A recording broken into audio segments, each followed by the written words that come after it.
Ladies and gentlemen, first and foremost, special thank you to the 37 disciples and students of the choir of the Music High School Maxglan 2 with their teachers Bernhard Mollmutter and Andreas Neubacher.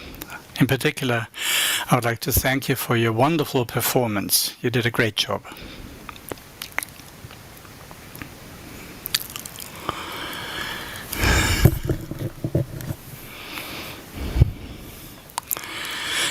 Thanks again.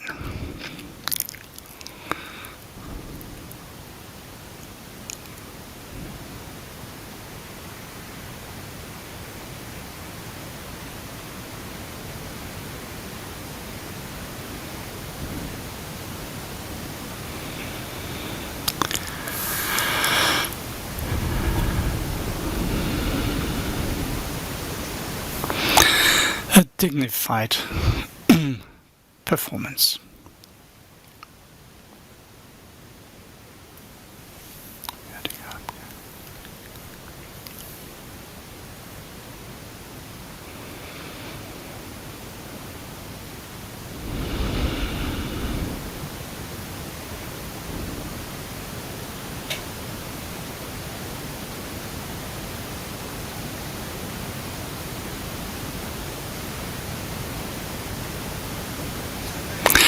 All right, ladies and gentlemen, together with my fellow board members, Stefan Eder, Helmut Falschlehner, Josef Schöchle, Aisa Henseke, as well as our Secretary General Joachim Fritz and our team, I would like to warmly welcome you to our 21st Salzburg Europe Summit.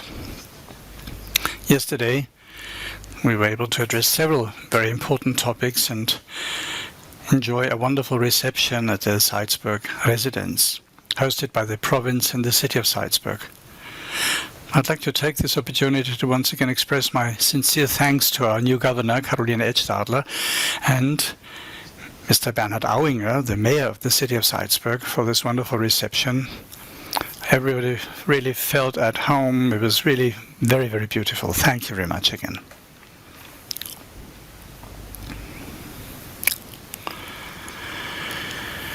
I would also like to thank you for the words of welcome that you're going to give us and for supporting our summit that we can enjoy in these wonderful premises.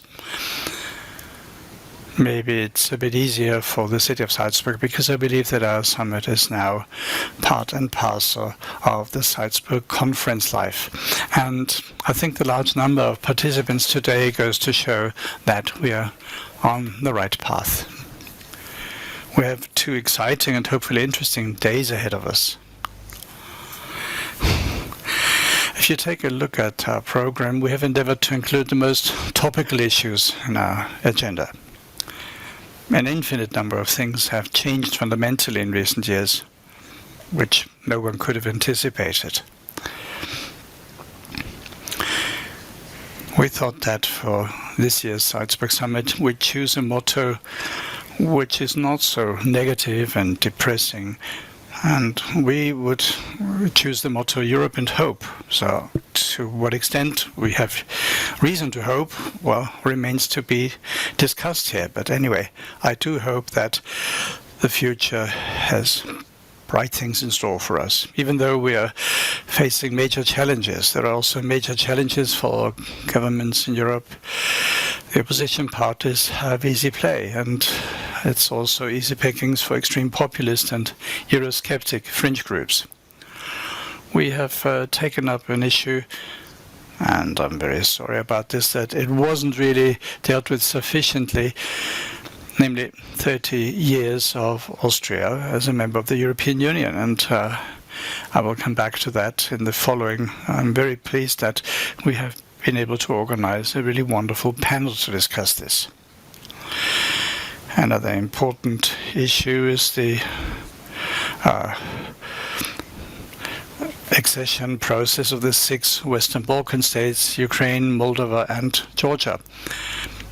And of course, today we'll focus on the Republic of Moldova, a geostrategically important country where parliamentary elections took place yesterday amid great excitement and concern, great concern. And I would like to say that even now I would like to congratulate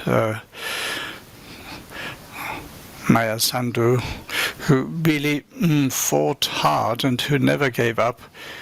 So the mood and the prerequisites were completely different until yesterday, and she, well, all those who didn't know what peace and democracy means and who are starting to protest in the streets, well, we should tell them, please do accept what peace and democracy really means. And the result yesterday in Moldova was really quite clear, so there can be no discussion about the outcome.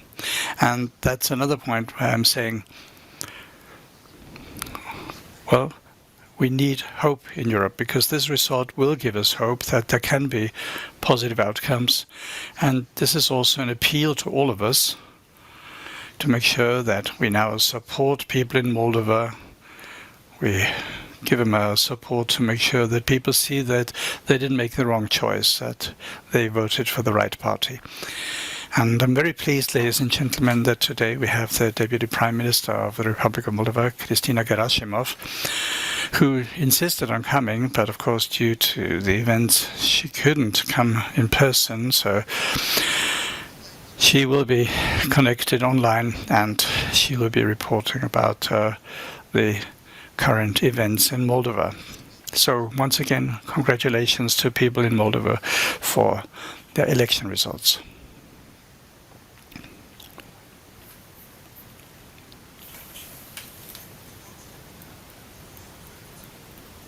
I would also like to thank the 54 high-ranking and prominent speakers from 16 European countries, and I would like to thank our facilitators and moderators. The participants in the panels will be introduced by the moderators, but I would like to thank the moderators in advance, namely Andreas Heyer, Christian Ulrich, Michael Martens, and Gundula Geiginger, as well as Michael Stellwag, who will be the moderators today.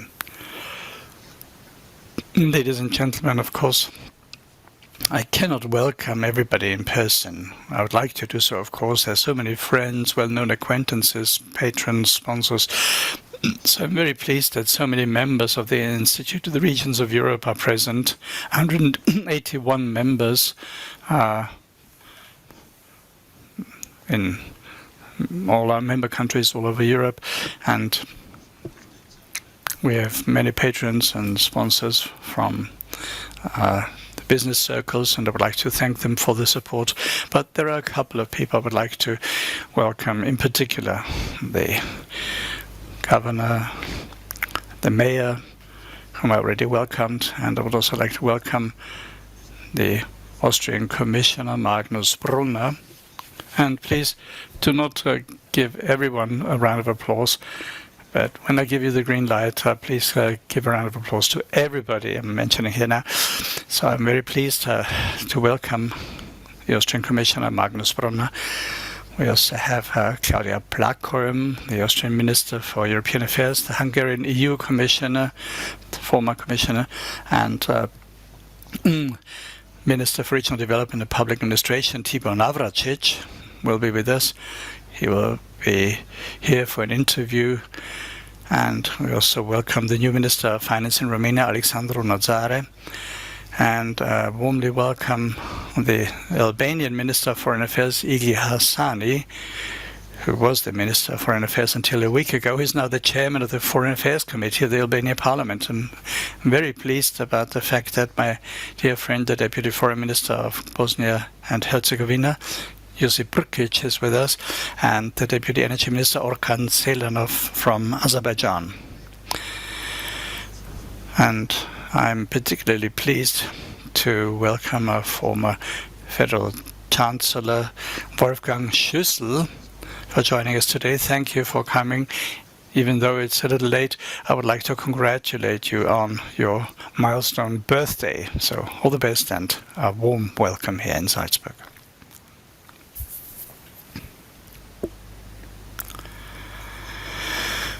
We are delighted, of course, that yesterday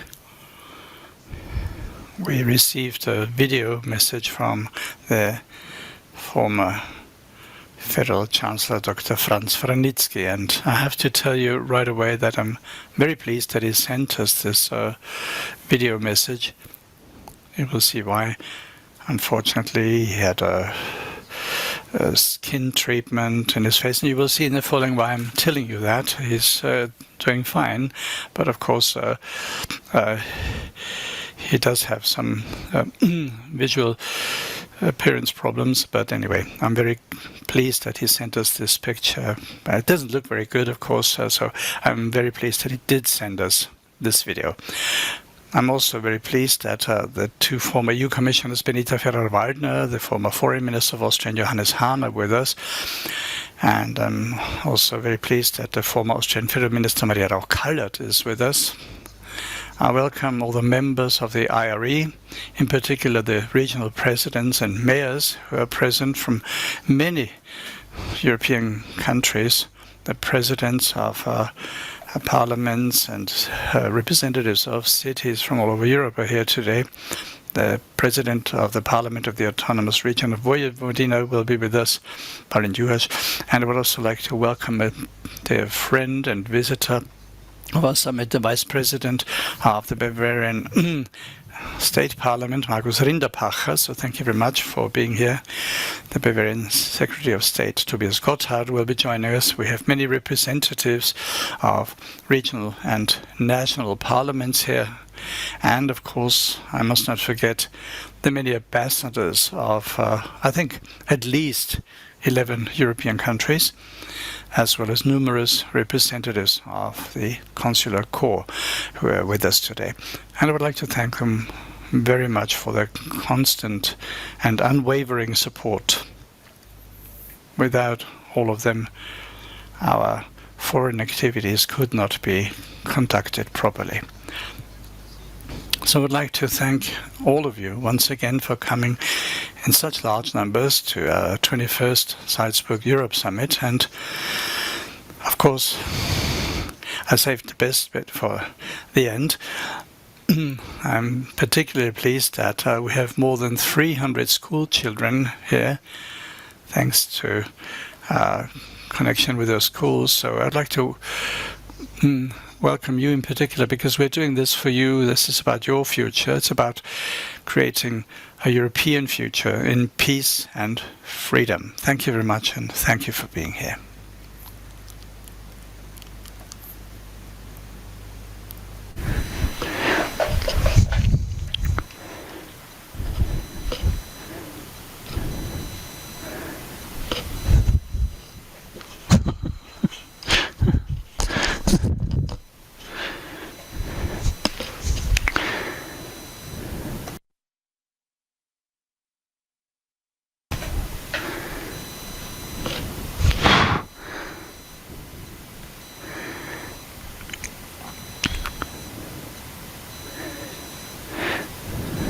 Ladies and gentlemen, dear guests from all over Europe, and dear pupils, dear singers, dear colleagues from the realms of politics, dear Governor and dear Franz Schausberger, who I believe has shown us already how enthusiastic he is as a European. It makes us very proud to have such an outstanding event here in Salzburg. It's now the 21st time already that we are having this here in Salzburg.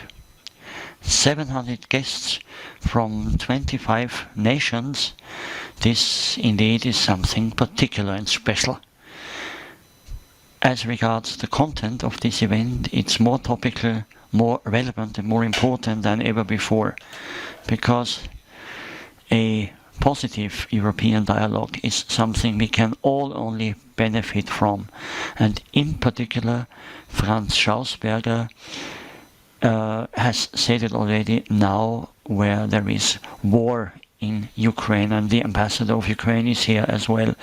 There are many uncertainties in our world, and here the very dialogue is more important than ever before, because it allows us to overcome challenges together and to have an exchange between the nations. The city of Salzburg extends a cordial welcome to all of you, all political, national and international representatives from economy and vested interests. Our focus is of course also at the exhibition on culture, and this enriches this event very much, as does the youth dialogue. The presence of 300 students and pupils from the land of Salzburg shows how important it is to integrate the young generation into this event. Salzburg, the marvelous city, is indeed in the heart of Europe and is proud of being a city of an international arena, not only culturally speaking, but also when it comes to EU politics. From Salzburg it takes you just a few hours to travel to many European countries, a unique position. And due to the EU membership 30 years ago, this has been made more important. It's a clear milestone which has a major impact upon the city of Salzburg, because Salzburg, due to EU and Schengen, has made it possible that Salzburg and Freilassing are still growing together more and more closely in environment, also in social life and in other municipal values. Ladies and gentlemen, thank you very much, dear Franz Schausberger. To organize this event year after year is really an outstanding achievement. Our thanks also go to the partners and sponsors lending their support to this event and thus making it possible at all. I wish to all of you an inspiring and favorable conference and fascinating and intriguing talks, and I hope you can also enjoy your time in our marvelous city of Salzburg in the heart of Europe.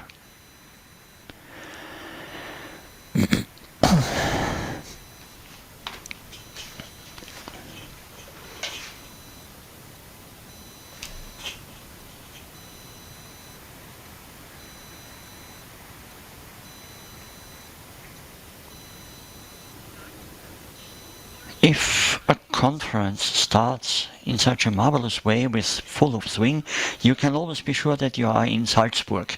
And it's my honor and pleasure and makes me proud that I can welcome you for the first time in my new function in the most beautiful land of Austria. Welcome to the 21st Salzburg Europe Summit. Cordial welcome.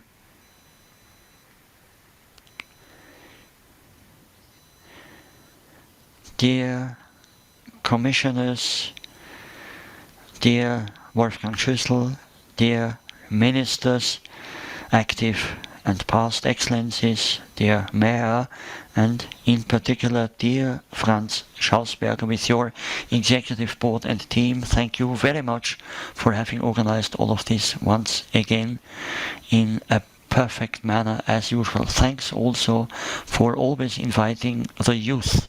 And I also went to grammar school here in this marvelous city of Salzburg, and I would wanted to have sung with you here up on stage. I'm so happy that we have so many pupils. The mayor and the former governor have said it. We do all of this for you so that you have a good future in this united Europe. The title fits all of this nicely. Hope and Europe. And when we speak about hope, I should like to mention that we all need awakening. We have to wake up, and across borders of countries we have to work together. We finally have to understand how important the enlargement process is as a protection mechanism for our values, but a protection mechanism also for all of us.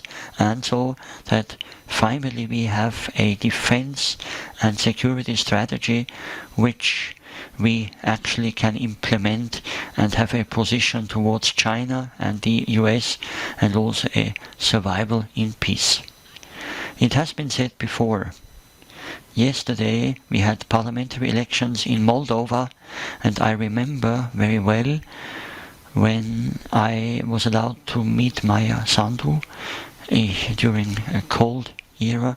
We all sat there with coats because there was no heating, and she told us how many attacks there were, propaganda from Russia. And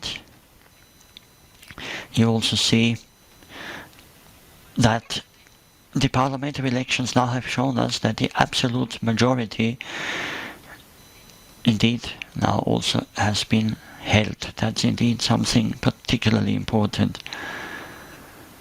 And we see that we really try everything in order also to prevent that this country goes afar from Europe. Our founding fathers of the EU, they were courageous and far-sighted, and they developed something which was a vision not so many believed in. And when I speak about the founding fathers today, it has a sound reason, because the founding mothers were not mentioned enough, and they only came out later, but they also have shown that this Europe has become what it is today. A peaceful Europe where we live together very well. And to be honest, our society, our company, our economy can only work on the basis of such peace. And if also in the field of inner politics we have difficult times and see budgets, when the budgets are scarcer, let me also mention that several states in the European Union also have quite different problems. We have Russian drones, for instance, which fly above Poland, and we also see that in the Baltic states we also see that we have to live this, we have to implement this, and we have to also defend ourselves against drones. And to also do that, we have to live together, because we don't rely on Trump and Putin. We can't rely on them as the meeting in Alaska has also shown. But we have to understand, unfortunately, that the European Union does not play a part in this dialogue. We are not a player currently in the international arena, unfortunately. And that's not only a pity, it's even very dangerous. And this is why I come back to the motto of this conference: Europe and hope. The former Cardinal Schönborn once said, "Hope never dies." And I'm also an unchangeable optimist, and I believe that together we can make it, and we can also further develop this, also with the enlargement towards the West Balkans.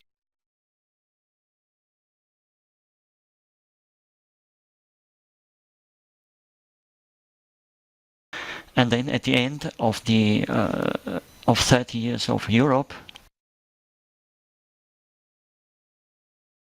and we also see how important that is. It's not enough.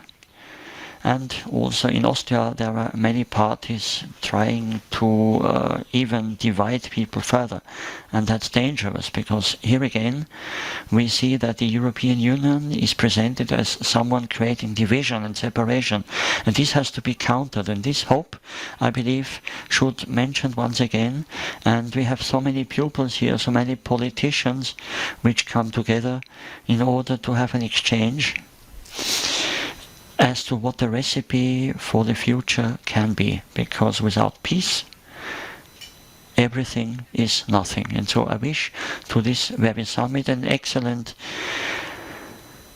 development. Long live the EU, long live our peace. And I wish to you, dear Franz Schausberger, that there will be many further summits where we will deal with the future of Europe and this our world. So Glück auf, all the best.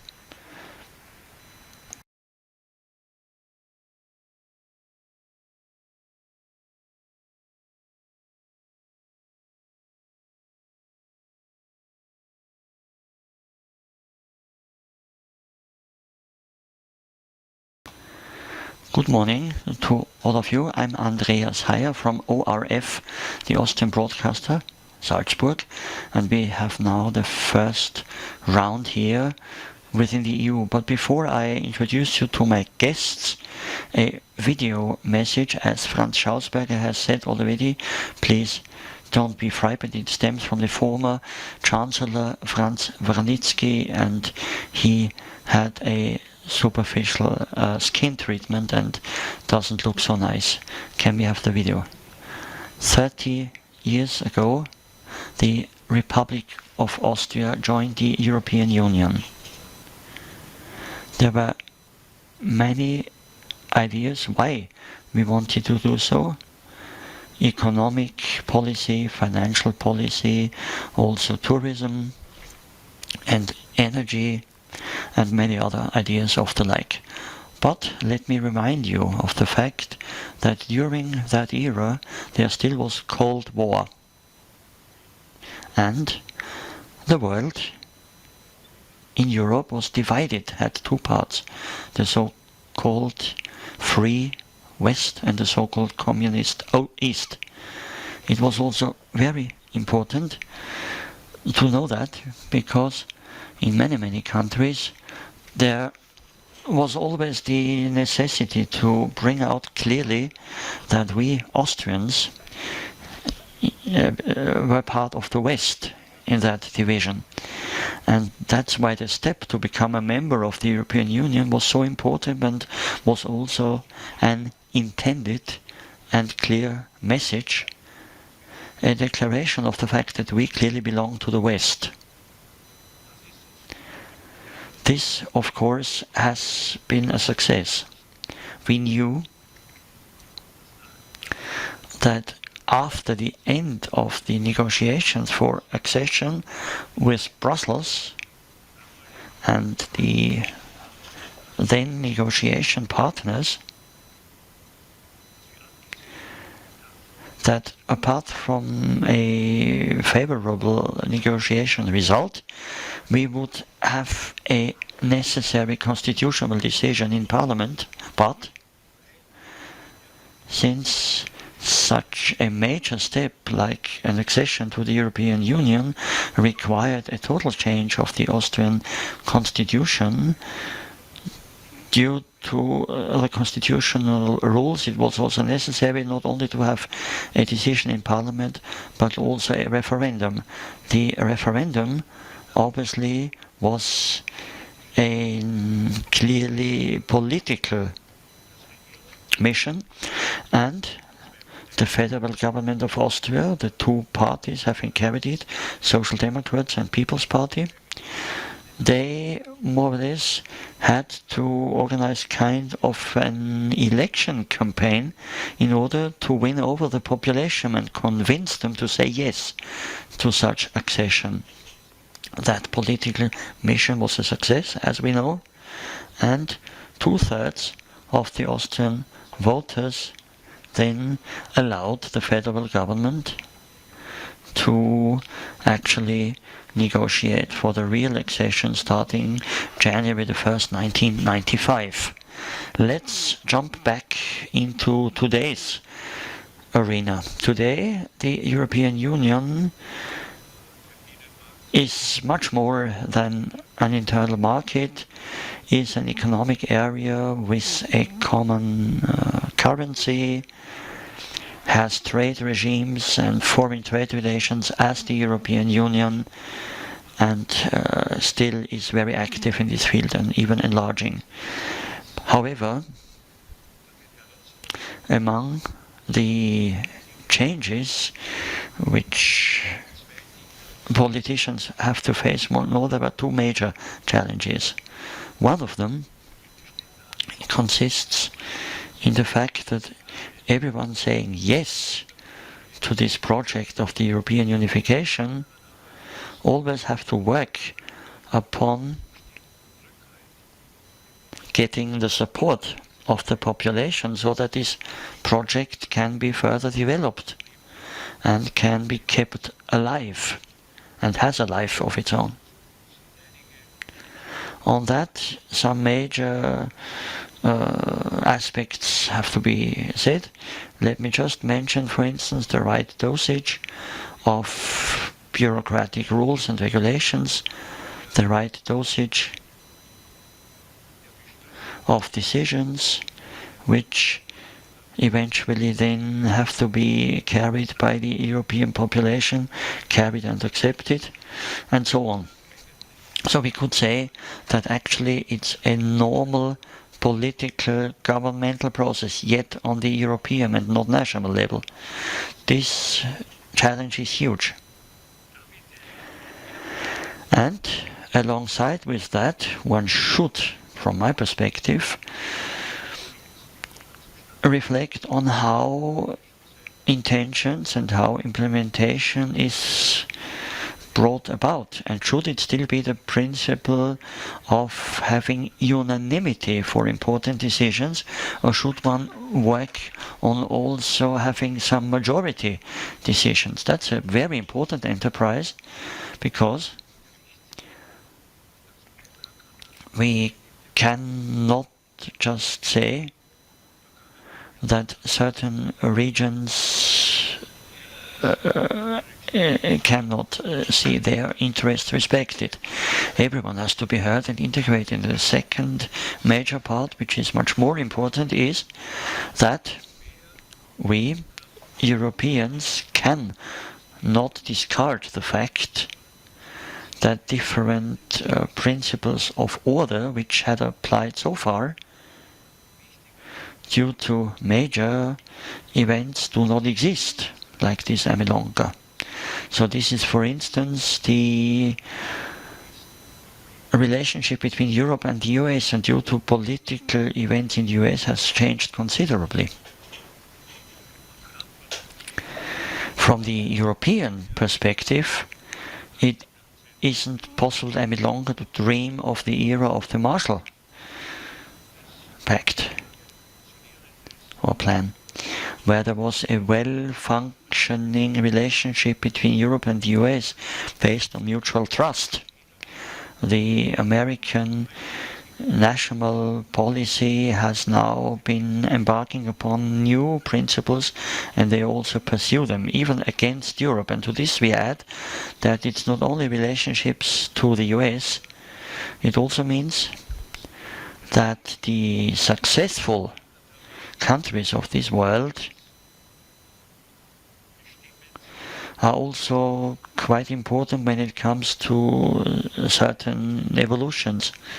For instance, China, India, the so-called Global South, and, of course, one also has to mention Russia, obviously.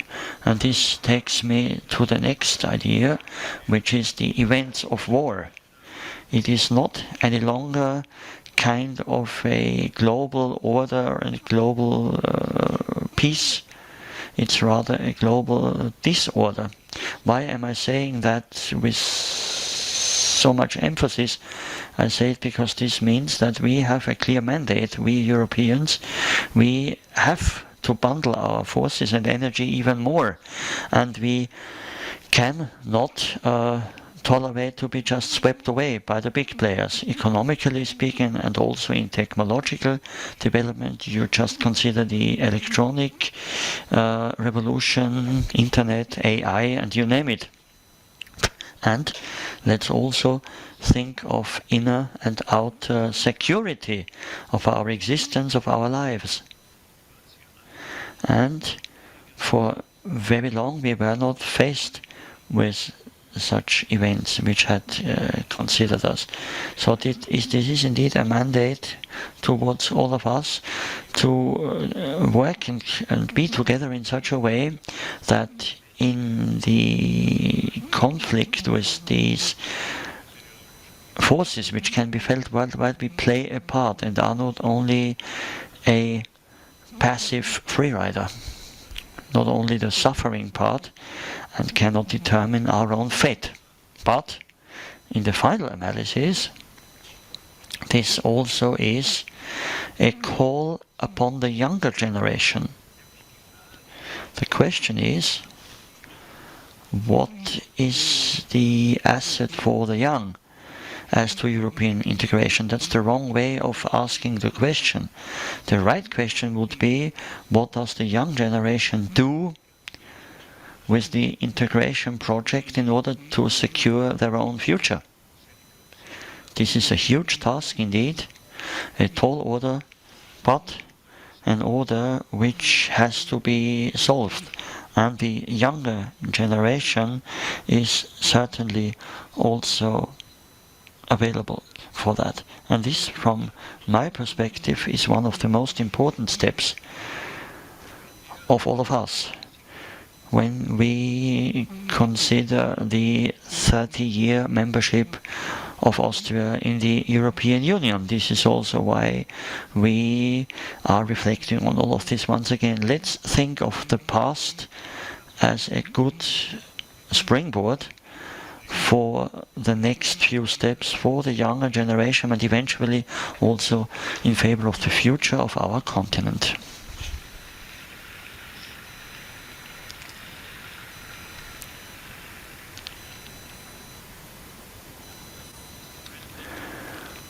Well, it's indeed a tall order. It's a huge task for Austria and the EU, addressed by Franz, Vranitzky, and also fueling this round of discussion. And now here up on the panel we have the former Chancellor of the Republic of Austria and also Foreign Minister Wolfgang Schüssel. Cordial welcome. Furthermore, we have the long-standing EU Commissioner for EU Enlargement and now also Budget, Johannes Hahn.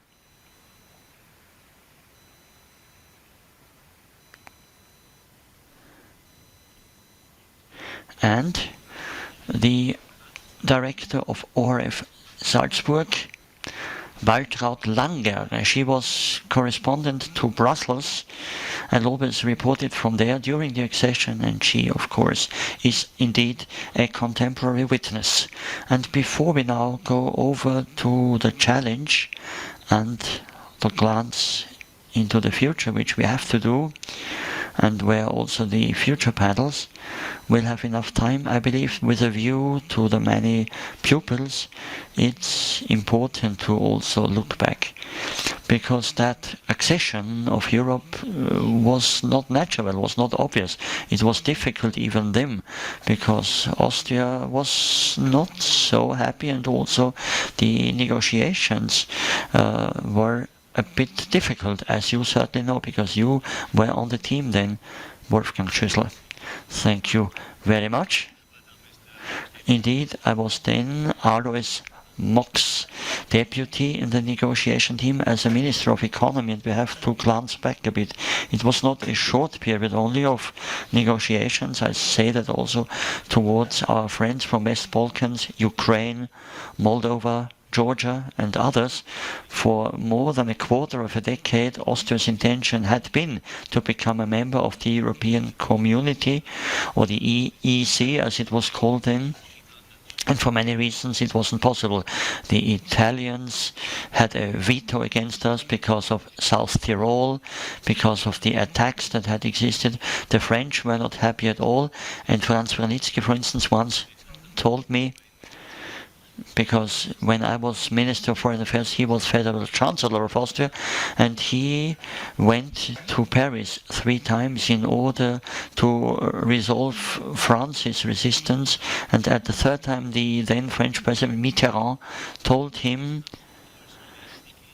since the German Chancellor Kohl is so insisting, he will now have a veto against the 3rd German state.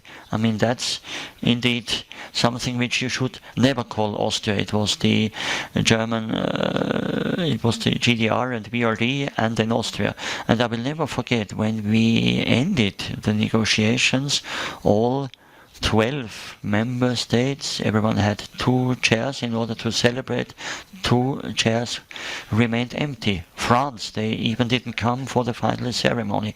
I never understood that, and it indeed made me very sad. And we had difficult negotiations indeed, and then we had our referendum, and it was not clear at all, because before that it was some 50-50 in an opinion poll in favor and against, respectively. The Greens and the Freedom Party then were massive opponents. One said it's a capitalistic world.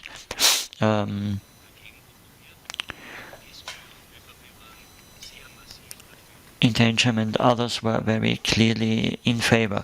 So I never had such an intensive election campaign.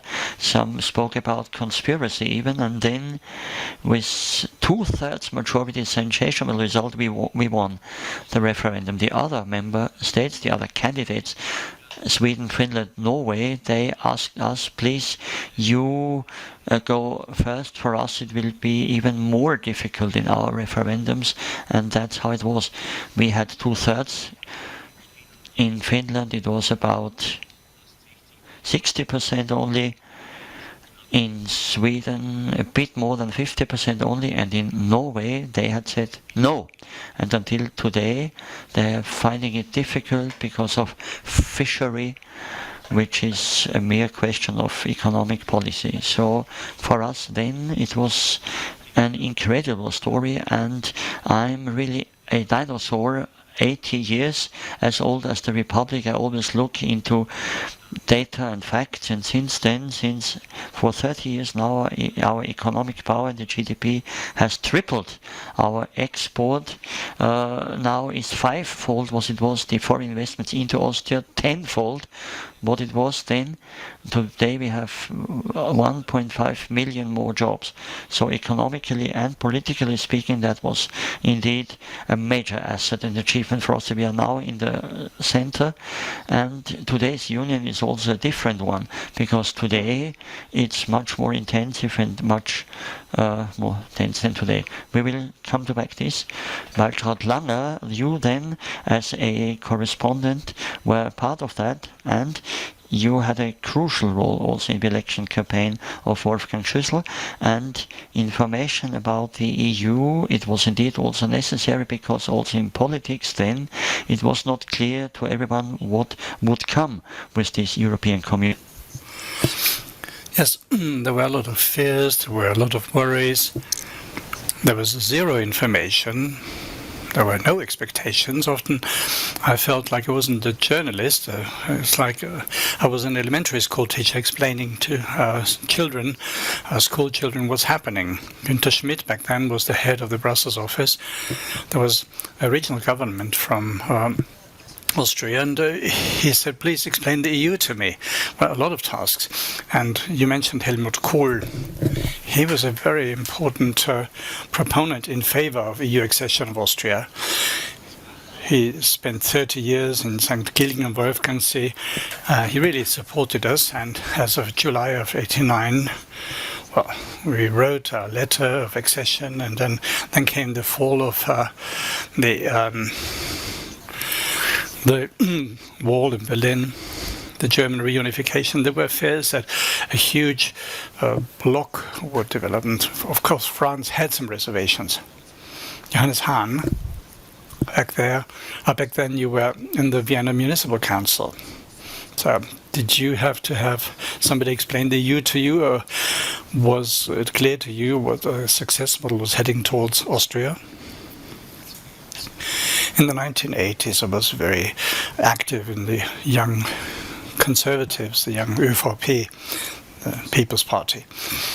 We had come very far, all the way to a federal party convention when it was rejected. And this is still a painful experience today, even though it's history, that the first party that wooed for accession to the EU was the Freedom Party, with a strong support from the Kronenzeitung, a tabloid newspaper. Well, back then I was working at the municipal level in Vienna, and that was really remarkable because the Social Democrats were quite critical in terms of joining the EU, and Franz Vranitzky has to be given credit or paid tribute to. He deserves a round of applause because he was the one who understood that it is necessary to join, together with many business circles.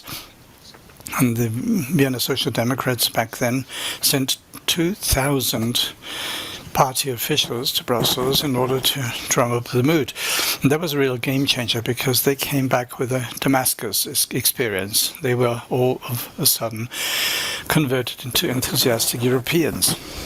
And that was quite important in order to achieve a majority.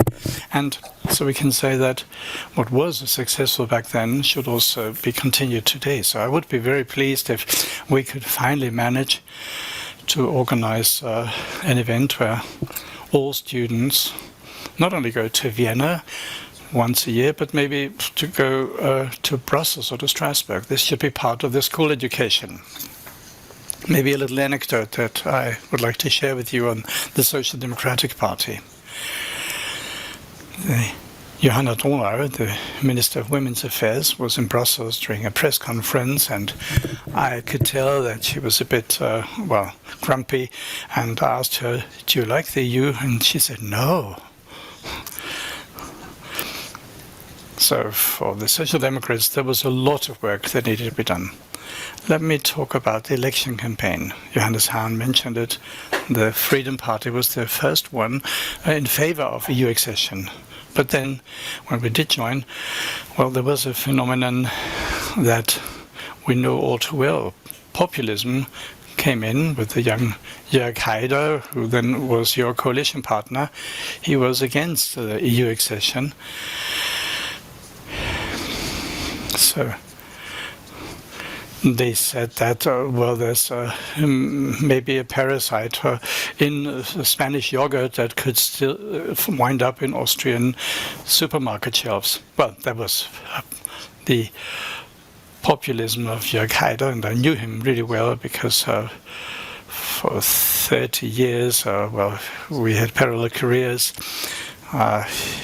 He was in the Liberal Party, I was in the Conservative Party, so our careers ran in parallel, and we always matched each other during discussions. He was a highly intelligent young man, highly talented, but he just simply saw a market niche there. During a referendum, when the two major parties are in favor, the Social Democrats a bit more hesitantly, but thanks to Franz Vranitzky, they were quite resolved. And he thought that this is a market niche of 30 or 40%. So he completely turned around the Liberal Party's position that we're originally in favor of accession, and that helped him gain some votes. And in 2000, when we had a coalition with the Liberal Party, the Freedom Party, the underlying condition was that they should be in favor of the EU. So they turned it around again. They were in favor of the EU. The enlargement was also unanimously waved through Parliament, which is unthinkable today. And now they're against the EU again. So quite honestly, I don't think this is very credible. You can't always change your mind every 10 years when it comes to such fundamental positions. And back then, the two main arguments was the blood chocolate or louse in a yogurt. So, well, that was never verified. But anyway, these were arguments that you heard put forward during discussions, and some people, well, accepted that. Unfortunately, not too many. Waltraud Langer, the ORF, was at the center of this election campaign. Back then, there was a very critical mood, a lot of uncertainty. So this was an enormous challenge for the coverage of the Austrian Broadcasting Corporation. Well, initially, the accession talks were over, and at some point they were even discontinued. And then everybody came back to Austria, including myself. And then we had the European Forum, a program on the Austrian Broadcasting Corporation, and we talked about agriculture, transit, etc. We had a live citizens forum. There were those in favor, those against accession. We had politicians, the Minister of the Economy, I was an expert. And the first two editions of this program, well, the mood is really tense. We even received a bomb threat. It was really highly emotional, and people were anxious, and fear, of course, is a very strong emotion. And the opponents of accession in the first two editions of the broadcast were the ones who had the better arguments, and they won the battle for themselves. And starting in the third program, well, the factual arguments were heard for the first time. And we had more than 1 million spectators, more than 1 million viewers, so it was really highly relevant. And then over time, we managed to explain what the benefits of EU accession would be. So I think this program really contributed a lot because it was credible, because the pros and cons were openly discussed. And then, of course, there were measures such as the European telephone or the slogan, better together than lonely. And I think that then there was a referendum which was surprisingly clear in favor. And then it went down after that, to be honest. After EU accession, after we had succeeded, a certain wave of euphoria set in.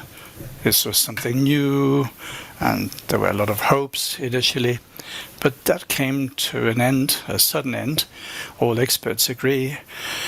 In 2000, there were the sanctions directed against your government, Wolfgang Schüssel. It was not EU sanctions, it was sanctions of the 14 members back then. So did you see this coming when you decided to enter into a coalition government with the Freedom Party? And do you think that something like that would be possible today? Because we could get a Chancellor kicker. It doesn't seem to be completely implausible. I think we've all learned the lesson. It was a completely crazy situation. So before a government was formed, they tried to prevent it from being formed through bilateral sanctions. So it's incredible that a democratic election result was heard. Well, they made an attempt to change it or prevent it. So that failed, of course. And last week I was with Jean-Claude Juncker, who then became the president of the Commission. Back then he was the head of the Luxembourg government. And when he asked me, how did this come about? Well, actually back then the Council President Guterres, who's now the Secretary General of the UN. Back then he was the chairperson of the European Social Democrats. And he said, you're the last head of government who is not approved yet. And Juncker said he learned later on that 5 or 6 other heads of government had heard the same argument put forward. So it was a trick. they were tricked into this. And this is why the sanctions were levied against us that were completely devoid of any effect. We showed a lot of resolve in defending ourselves against it, and we changed the European Constitution. So if there's any violations of the values of the European Union, there's an Article 7 proceedings where you can be heard, and you have to be heard actually, and there are proceedings like in court where the pros and cons are weighed off, and then there needs to be a vote. And that has already been used twice for Poland and for Hungary. But anyway, it's, well, those bilateral arbitrary sanctions are no longer possible. I wasn't surprised because I knew that there's something being prepared because everybody was afraid of the populists in their own countries. That's always dangerous when the European politicians are used as an excuse to address national political problems. That's always dangerous. Europe, I believe, is too important for being overburdened with such national susceptibilities.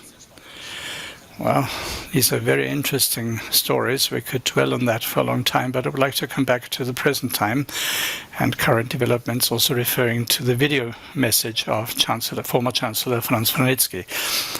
Now, there's a lot of skepticism towards the EU. The EU is often seen in a very critical way.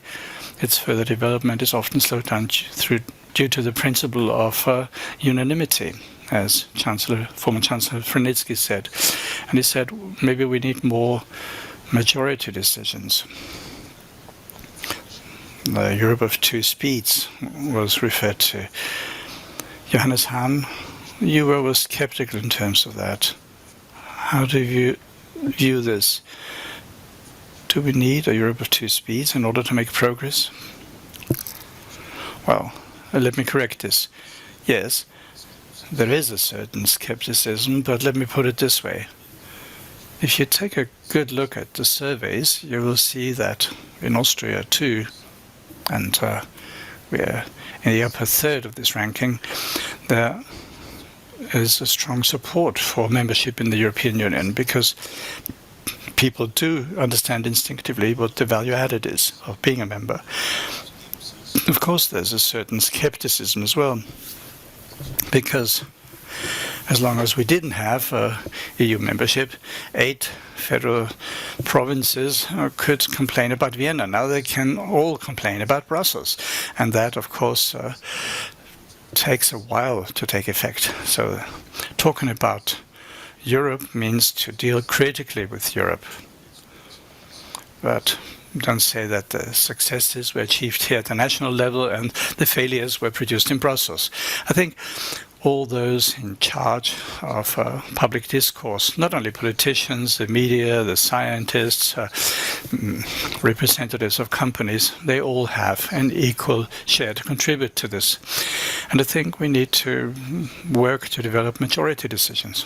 Even today there are majority-based decisions, and in the European treaties there is a clause that provides for more majority decisions in various areas, so it is not necessary to change the treaty. I agree, there's a catch.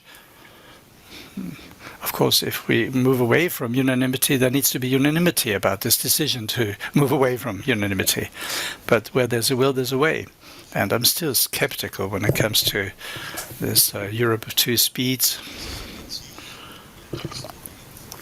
There is an instrument that is reinforced cooperation.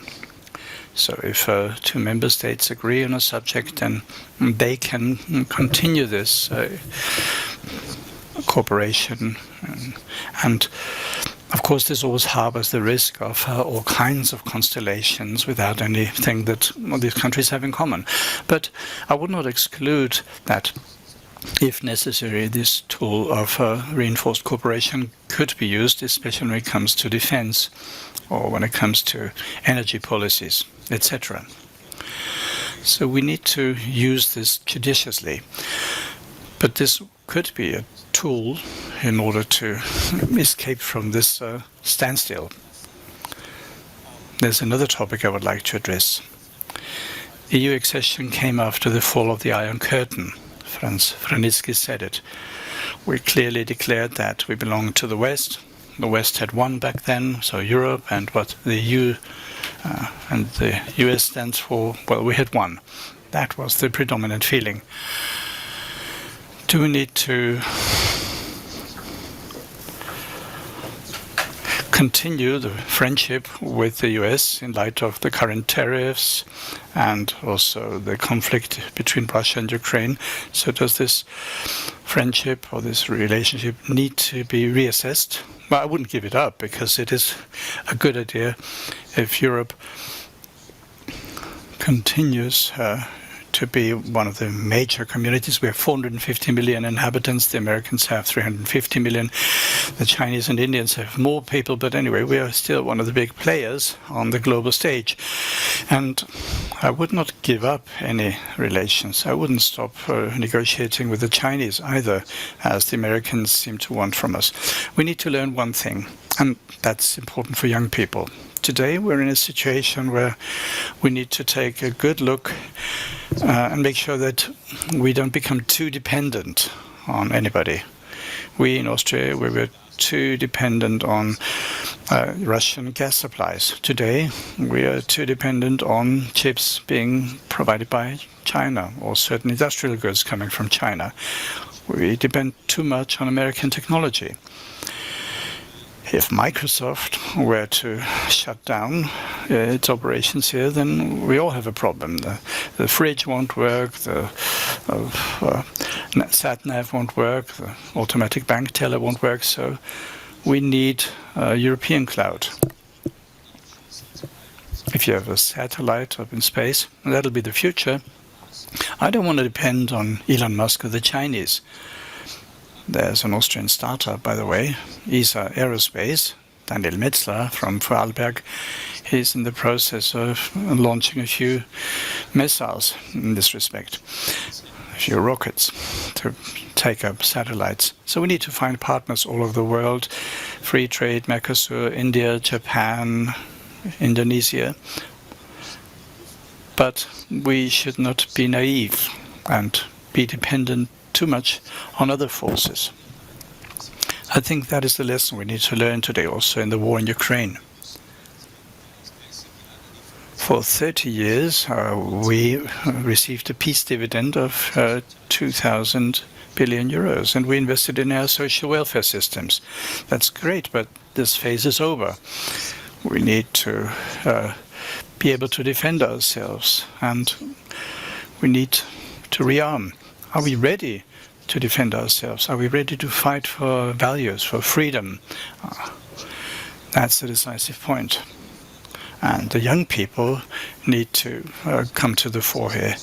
The European Union is nothing but an instrument, and whether there's skepticism and criticism, well, fortunately there is, because in a democracy it's good if there is criticism. That makes us better and stronger. But if we didn't have the EU today, we would have to set it up right now, this very minute. That's my firm conviction.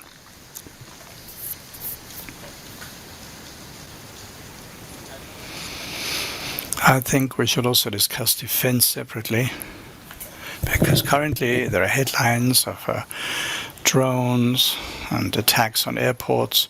So we are being tested in terms of our defense capabilities. The EU has the second highest defense spending after the US, so we don't have a common approach, though.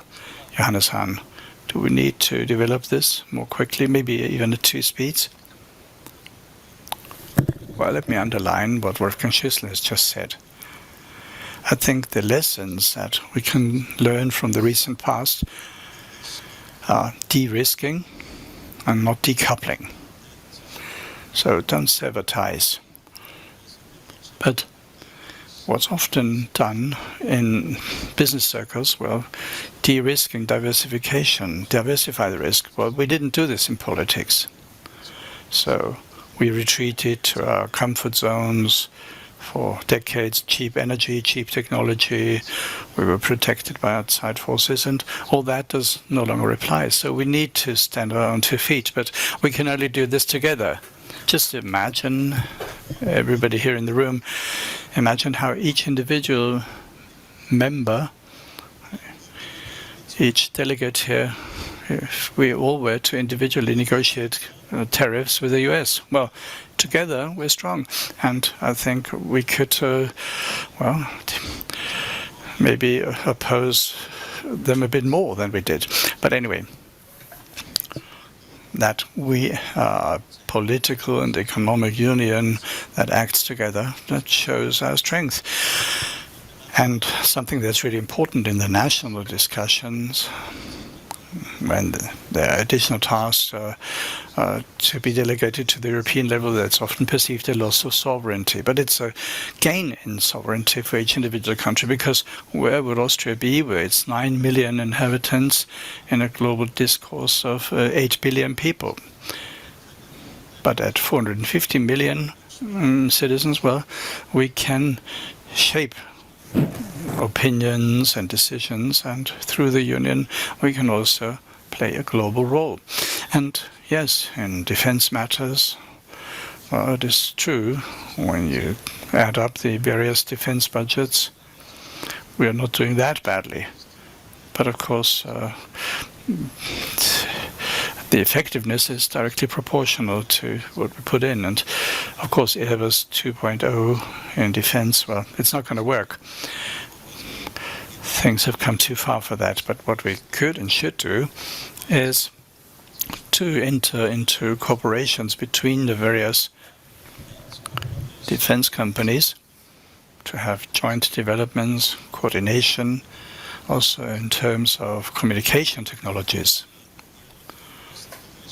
So a lot is possible in that direction. And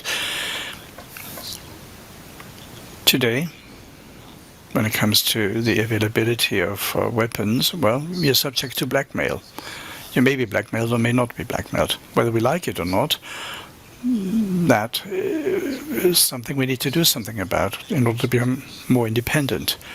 Let me quote Charles de Gaulle, who once said, "States don't have friends, only interests."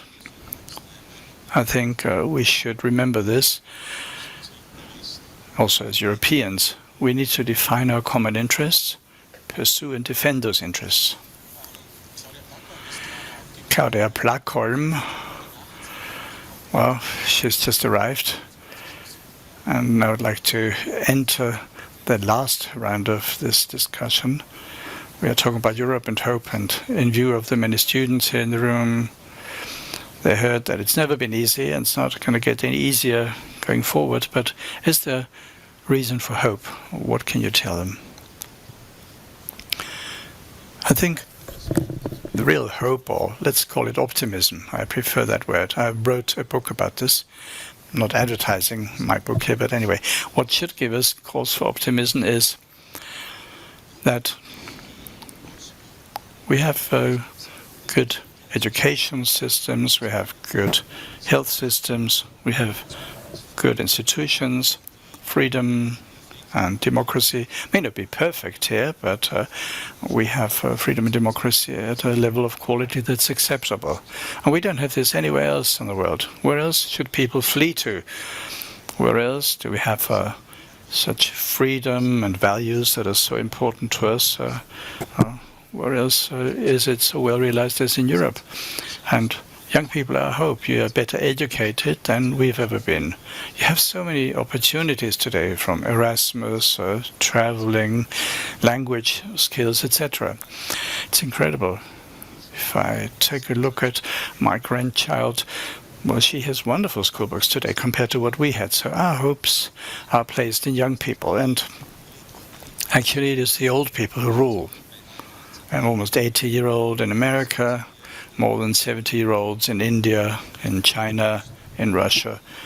Erdogan is also over 70, and he's been ruling for 20 years. Putin has been in power for 25 years. Netanyahu has been ruling for 15 years. So, to be honest, I'd rather have a system like the Austrian or the European systems with a constant change of leadership. Then if mistakes happen, you can remedy them after the next election. So there's a critical public opinion that you don't find anywhere else in the world. So we're living in a small paradise. Our level of prosperity is unparalleled. And if we work together at the European level, every problem can be addressed. We need to be aware that on our coat of arms we have an eagle and not an ostrich.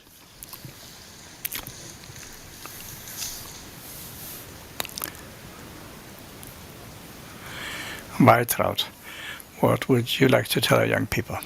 Well, I agree. The European Union can be the best club in the world.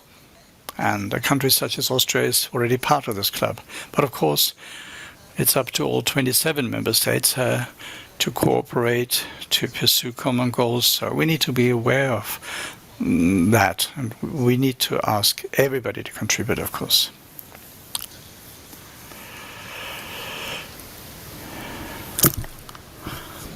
Johannes Hahn. Well, apart from being a member of the Austrian People's Party, I'm also a member of the party of the glass that's half full and not half empty. So this is why I'm always confident. Erasmus was mentioned. Well, Erasmus is not only a success story, but it's also so successful because young people, and even though the ones who are not that young but who used Erasmus, are saying they studied in Rome, in Sevilla, in London back then, or maybe in Amsterdam. They're not saying, I studied in Spain or in Italy or in England. No. They studied in a European city. And that's maybe just a nuance. But anyway, this is a symbol that things are changing in the right direction. The important message for our younger generation is that whenever you have the possibility to vote, do so. We don't vote in social media. Decisions about our future are taken in the election booths. And in the recent past, there's been a very serious example, namely the Brexit vote. The Brexit vote was very tight. And if young people had participated to a larger extent, like the ones well, Great Britain joined in 1973. So if the young people had voted the same way as the ones who had voted back then, well, there wouldn't have been a Brexit.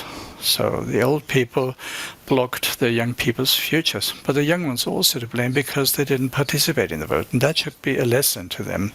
And if you live in a democracy, you should use your right to vote.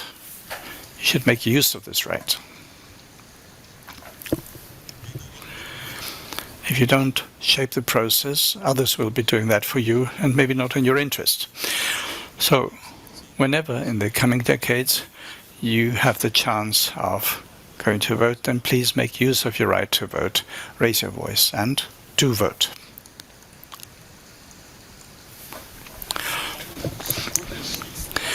So this concludes this discussion. Of course, the pro-European PAS party won in Moldova yesterday, so that gives us cause for hope. So thank you for your attention and have a very interesting Salzburg Europe Summit.